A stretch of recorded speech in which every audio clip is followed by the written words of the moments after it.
Hello again, fellas. Welcome back to my video. So in this video, I low-key just to do some exploring because I got tired of building and I found like a really wonky village. So while I just wander in Minecraft, I want to talk about like a phenomenon that has moved from like cringe to genuinely alarming at this point. I'm talking about the whole AI best friend phenomenon.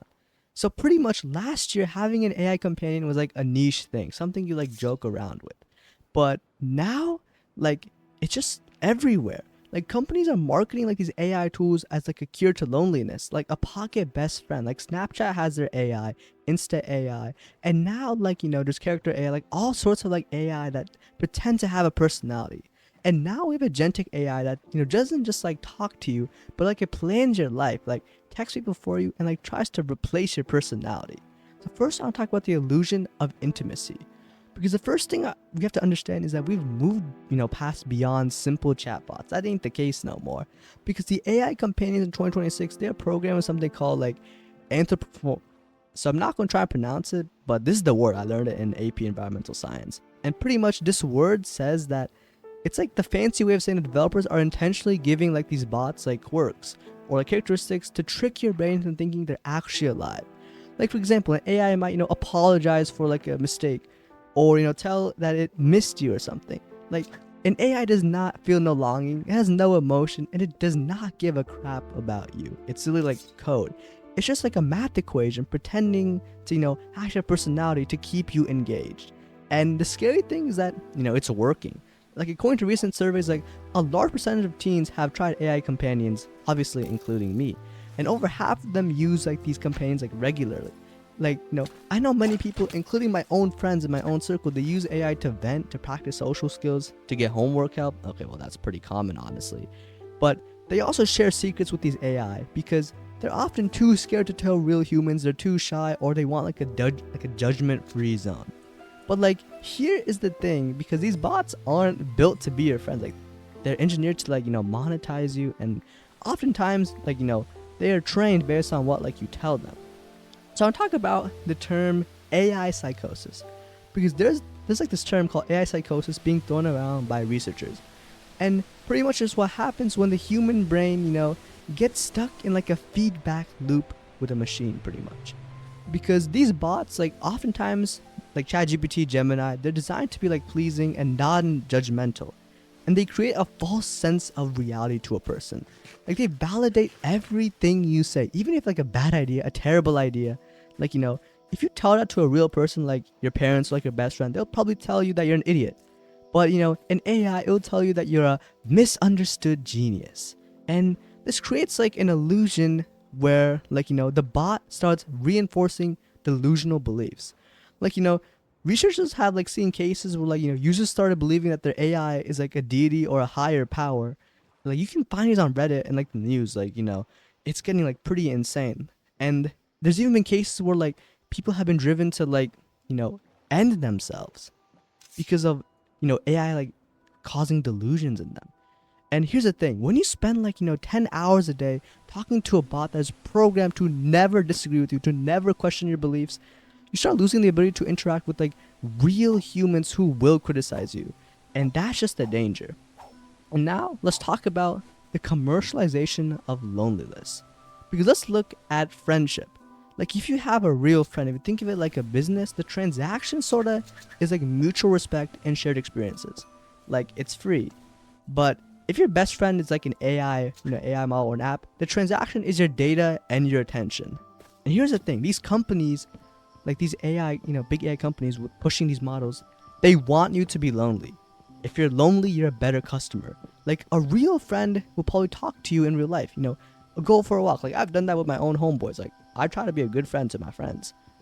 Like, an AI friend, like it'll probably just suggest you to just keep on talking to them, like reinforce your delusions or a product to buy. Like they do not care about you. Like we are literally outsourcing our emotional needs to corporations that want profit.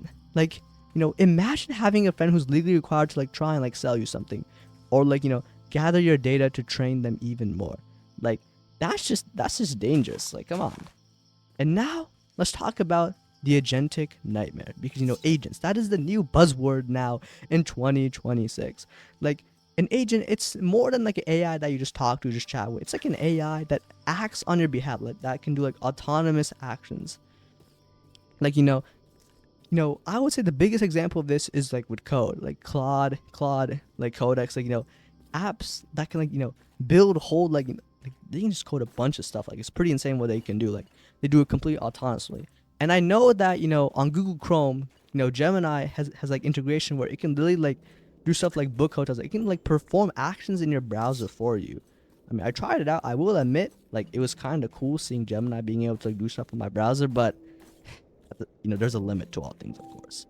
So what I'm trying to say here, how this relates to this loneliness stuff, is pretty much there's apps that like can manage like stuff for you. Like they will send like text messages for you. Like they will keep up. Like they will talk to people for you. And the danger here is, first of all, like just talk to people. Like it's pretty messed up if you're messaging someone close to you with the AI bot. That just feels like you're being like a bad person. But what if it's like a connection? It's just two bots talking to each other. Like imagine if the other person is also using like an app like this.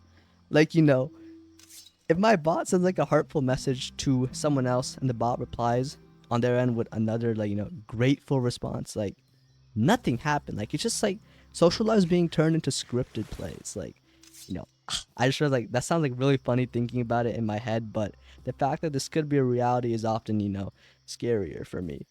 And now I'm going to talk about more about the ethical stuff, because the consequences are not just like theoretical, because we have seen like wrongful death lawsuits. Like I mentioned that earlier, but pretty much like OpenAI is definitely being sued for wrongful death suits, because pretty much ChatGPT, it committed like a teenager to end themselves. And like these families, they're alleging that these bots like encourage self-harm or nurture like psychological dependence that the user just couldn't break. And I've read like the reports myself and like the news reports. Like it's honestly horrifying, because like these bots, like they kept on validating the user. And like the scary things, like I remember like ChatGPT, it was literally like telling like that one teenager, like you've definitely heard about this, like it's pretty widespread, but it was literally like telling that teenager like how to like end themselves. Like I just like I just remember my reaction like hearing that, and I was like, oh my god. And there's also other egregious examples of this, like AI being used to take off people's like clothes. Like that's very unethical, very creepy. And the tech companies, like they're scrambling to add like parental controls and safety filters now, because they're getting all like this negative attention. But the architecture of these systems is built on like chats where like they keep like the user keeps on talking and scrolling with the AI.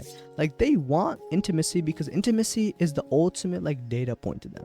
Like if they know what makes you feel loved and validated, they know exactly what they can get you with and what to tell you and how to sell you something. So as I wrap this up, I want to talk about why I feel like being real is the new viral. Like 2026 is the year of like the proof of the human. Like as the internet has gone flooded with AI companions and slop channels, like the thing that matters now is like raw human moments. Like the reason you guys probably watch me is because you want to hear like a real high school senior talking about like technology and drama and stuff. Like that's me. Like I even my own friends who watch my channel, they say that that's something appealing about what I do. So maybe you guys feel the same way. Like you can let me know in the comments. Like right now we're seeing like a great great realization where people are realizing that a synthetic substitute for friendship and like human connection is just like actively harmful. Like an AI does not care about you. It cannot give you company. It cannot wish you well. It's just a very expensive mirror reflecting your own loneliness and distraught back at you. So yeah, there's also the death of social skills. Like I want to keep this short, but I have seen that if you spend too much time in a digital void, your own like social skills do degrade. Like real conversation is hard. Like you have to actively listen, empathize, like timing, like and you have the risk of like alienating someone or rejecting, like being rejected by someone. And AI removes all that risk. It's safe, but there's no growth in safety. Like you'll never learn how to like navigate a difficult conversation with like an actual person or like an interview or like some other scenario, just talking to an AI. Like, you have to be out there. You have to put yourself out there to learn this stuff. Like, I feel like AI, if people always talk to AI, it's gonna be like a new generation of like socially fragile people. And I don't want to see that, but that's what the tech companies want to see. So yeah, that's just the end of this video. So what do I have to say at the end? Don't let your best friend be like a server farm in like Virginia. Talk to a real human. Talk to your own homeboy. Talk to someone who will actually criticize you, because do not live in your own delusions. So yeah, if you have anything else to let me know, just drop a comment, and yeah, I'll see you next time.